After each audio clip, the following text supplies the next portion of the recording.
नमस्कार। प्रस्तुत है आज का चिंतन। इन दिनों अपना या घर के किसी सदस्य का कभी भी बीमार पड़ जाना कोई आश्चर्य की बात नहीं है। आहार विहार का असंयम एक आम प्रचलन हो गया है। अस्त व्यस्त दिनचर्या और मस्तिष्क पर अनेक प्रकार के तनाव दबाव छाए रहना शरीर को एक प्रकार से खोखला बना देते हैं। जीवनी शक्ति घट जाने के अनेक निमित्त कारण बनते रहते हैं। ऐसी दशा में बदलते मौसम का तनिक भी प्रभाव सहन नहीं होता और बुखार खांसी जुकाम जैसी बीमारियां अचानक ही आ घेरती हैं। बढ़ती हुई घिच-पिच और आलस्य जन्य असावधानी गंदगी बढ़ाती है। गंदगी बीमारियों की जड़ है। सड़न से विषाक्तता उत्पन्न होती है और वही जीव कोशों के साथ मिलकर विषाणुओं का रूप धारण कर लेती है। इस माहौल में किसी का भी बीमार पड़ जाना आश्चर्यजनक नहीं माना जा सकता। बीमारियां बाहर से भी आती हैं और भीतर से भी उपजती हैं। इनमें भीतर का उत्पादन प्रमुख है। यदि रक्त शुद्ध हो, जीवनी शक्ति भरपूर हो तो विषाणुओं को मार भगाने में देर नहीं लगती। पर यदि भीतर दुर्बलता और सड़न जड़ जमा चुकी हो तो हल्की फुल्की समझी जाने वाली बीमारियां भी जड़ जमा कर बैठ जाती हैं। उपेक्षा करते रहने पर उन्हें टिकाऊ बनने का अवसर मिलता है। कुपथ्य चलता रहे तो समझना चाहिए कि खरपतवार को खाद पानी देकर बढ़ाने का सिलसिला चल रहा है। ऐसी दशा में पोषक उत्पादन रुक जाता है और शरीर बीमारियों का अड्डा बन जाता है। दवा दारू के नाम पर जो कुछ इन दिनों लिया जाता है वह मारक गुणों वाला होता है। उनसे एक प्रकार के तात्कालिक स्तर के लक्षण तो हट जाते हैं पर उनका स्थान दूसरे ग्रहण कर लेते हैं। जुकाम रुका तो खांसी उठ खड़ी होती है। खांसी रोकने वाली दवा अपना चमत्कार तो दिखाती है पर भीतर रुका हुआ विजातीय द्रव्य बुखार के रूप में फूट पड़ता है। इलाज का अर्थ इसी सिलसिले को चलाते रहना है। देह जब किन्हीं न किन्हीं बीमारियों से ग्रसित रहने की अभ्यस्त बन जाती है तो फिर समझना चाहिए कि कोई न कोई मर्ज बना ही रहेगा। उपाय दवा लेने के अतिरिक्त और कुछ सूझता नहीं। दवाएं चमत्कार तो दिखाती हैं पर वे रोग की जड़ नहीं काटती। इस सब के गड्ढ-मड्ढ होने के उपरांत सबका संयुक्त रूप दुर्बलता बन जाता है।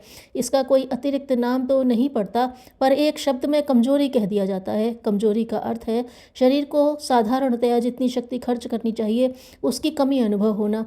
शक्ति के बल पर ही मशीनें चलती हैं। यदि वह साधन न जुटे तो काम करने की शक्ति घट जाएगी। जितना वजन लेकर चलना संभव है वह संभव न हो सकेगा। ज्यों त्यों करके गाड़ी खींचने पर थोड़ा सा ही काम हो पाता है और थकान बढ़ते ही गाड़ी रुक जाती है। यही बात दुर्बल शरीर के संबंध में भी है। वह उपार्जन के लिए आवश्यक शक्ति तो जुटा ही नहीं पाता। थोड़ी मेहनत करने पर ही थक जाता है। थकान घेरे रहती है। किसी काम को करने का मन नहीं करता। किसी प्रकार खींचतान कर कुछ भी किया भी जाए तो थकान घेर लेती है। मस्तिष्क पर थकान की प्रतिक्रिया को ही तनाव कहते हैं। इसका तात्पर्य यह है कि जितनी सामर्थ्य थी उसकी तुलना में कहीं अधिक काम करना पड़ा। काम को घटाने से भी बात नहीं बनती क्योंकि दुर्बलताग्रस्त व्यक्ति से शरीर संचालन में जितनी सामर्थ्य खर्च होती है उसी को ही जुटा पाना कठिन हो जाता है। फिर उपार्जन के लिए जिन कामों को अतिरिक्त रूप से किया जाना है उसके लिए क्षमता कहाँ से जुटे। न जुट पाने पर थकान का भार और अधिक क्यों न बढ़े। देखा गया है कि कमज़ोर व्यक्ति अपच के शिकार रहते हैं। कारण कि पेट में जितना परिश्रम पचाने के लिए करना चाहिए, जितने रस निकालने चाहिए वे पूरी मात्रा में निकलते नहीं। ऐसी दशा में आमाशय में हाथों में समुचित समर्थता न होने पर भोजन ज्यों का त्यों पड़ा रहता है अथवा सड़ने लगता है। दोनों ही परिस्थितियों में अपच घेरती है। पेट में से जो पोषण उपजना चाहिए वह तो उपजता नहीं, उल्टे कच्चे या सड़े हुए भोजन का पेट पर लदा हुआ भार नई प्रकार की हैरानियां उत्पन्न करता रहता है। दस्त साफ न होना, पेट में हल्का दर्द रहना, डकारे आना, पेट फूलना जैसी शिकायतें बताती हैं कि पाचन तंत्र के साथ जुड़े हुए अवयव आवश्यक मात्रा में भोजन पचा सकने में असमर्थ हो रहे हैं। मुंह में छाले और मलद्वार पर उठने वाली गांठों के रूप में बवासीर का होना इसी अपच की प्रतिक्रिया है। पेट पर अपच का दबाव मस्तिष्क को भी प्रभावित करता है। ये मन किसी काम पर टिकता नहीं, उचटता रहता है। रात को नींद कम आती है तो सपने बहुत दिखते हैं। सवेरे सोकर उठने पर थकान घेरे रहती है। वैसा उत्साह नहीं दिख पड़ता जैसा कि स्वाभाविक स्थिति में होना चाहिए। थोड़ी दूर चलने पर पैर थक जाते हैं। हाथों से देर तक कोई भारी काम करते नहीं बन पड़ता। ऐसी दशा में दुर्बलता अपने आप में एक रोग बन जाती है। बुढ़ापे में यही होता है। जरा जीर्ण व्यक्ति कमाने धमाने के लिए कड़ा परिश्रम कर सकने में तो समर्थ रहता ही नहीं। रक्त संचार, श्वास प्रश्वास, मांसपेशियों का आकुंचन प्रकुंचन, प्राचन, मल विसर्जन आदि के लिए जितनी शक्ति चाहिए उतनी भी जब नहीं जुट पाती तो थकान दिन दिन बढ़ती जाती है और अशक्त काया क्षीण होते होते मृत्यु के मुख में चले जाने के लिए कोई बहाना खोज लेती है। आवश्यक नहीं कि यह स्थिति जराजीर्ण वृद्धावस्था में ही आए, वह जवानी में या कम आयु में भी आ सकती है। दुर्बलता का या रुग्णता का आरंभ शक्ति की कमी पड़ने के साथ होता है। इसी तथ्य पर ध्यान केंद्रित किया जाना चाहिए और सर्वप्रथम इसी पर ध्यान दिया जाना चाहिए। पाचन शक्ति इच्छानुरूप बढ़ा सकना किसी के वश की बात नहीं। चूरर चटनी के सहारे भी यह नहीं हो सकता।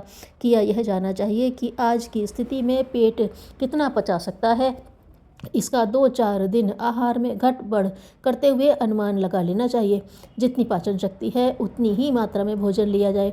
बार बार न खाया जाए, एक बार के खाए हुए को पूरी तरह पचने दिया जाए। इसके लिए पुरानी आदत को बदलना चाहिए। संभव है कि एक बार का खाया हुआ ही 24 घंटे में पचे। ऐसी दशा में तब तक नया भोजन नहीं लेना चाहिए जब तक कि खुलकर भूख न लगे, खाया हुआ मल मार्ग से बाहर न निकल जाए। लोग यही भूल करते हैं। आदत के अनुसार नियत समय पर भोजन करने बैठ जाते हैं और मात्रा का ध्यान नहीं रखते कि कितना पचा सकने की उनमें क्षमता है। औचित्य से अधिक मात्रा में खाया हुआ आहार शक्ति बढ़ाता है वरन शक्ति बढ़ाता नहीं, वरन अतिरिक्त भार बनकर संचित शक्ति को नष्ट करता रहता है। पेट की शक्ति के अनुसार आहार लिया जाता रहे तो वह समुचित पोषण प्रदान करेगा, भले ही थोड़ी मात्रा में खाया गया हो। तुम क्या हो? यदि इस बात को जानना चाहते हो तो आत्मचिंतन करके देखो कि तुम कैसे विचार करते हो।